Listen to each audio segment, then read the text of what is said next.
நீங்க நினைக்கலாம், அப்படி என்றால் கடவுள் எனக்கு வெளிப்படக்கூடாதா? முடியாது ராஜா, முடியாது.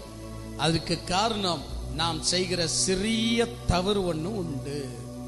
அந்த சிறிய தவறு தான் இறைவன் தன்னை வெளிப்படுத்திக்க முடியாது. இந்த உலகத்துல 2 கெட்டவர்கள், நல்லா புரிச்சுக்கங்க, இந்த உலகத்துல 2 கெட்டவர்கள். ஒன்று கெட்டதை செய்து கெட்டவனாக இருக்கிறவன், நல்லா புரிச்சுக்கங்க, கெட்டதை செய்து கெட்டவனாக இருக்கிறவன். இன்னொன்று தான் நல்லவன் காட்டிக்கொள்ள எந்த கெட்டதையும் ஒழுத்துக்கொள்ள செய்கிறவன். இவங்க 2 பேர் தான் கெட்டவன். ஆனா இது 2வது சொன்ன பாருங்க, தான் நல்லவன் என்று காட்டிக்கொள்வதற்காக எந்த கெட்டதையும் செய்ய துணிஞ்சிருக்கிறான் பாருங்க. அதை போன்ற ஒரு தவறு என்ன தவறு? அதை தான் இவர்கள் செய்தார். எனவேதான் இறைவனால கூட அவரை தன்னை வெளிப்படுத்திக் கொள்ள முடியவே இல்லை.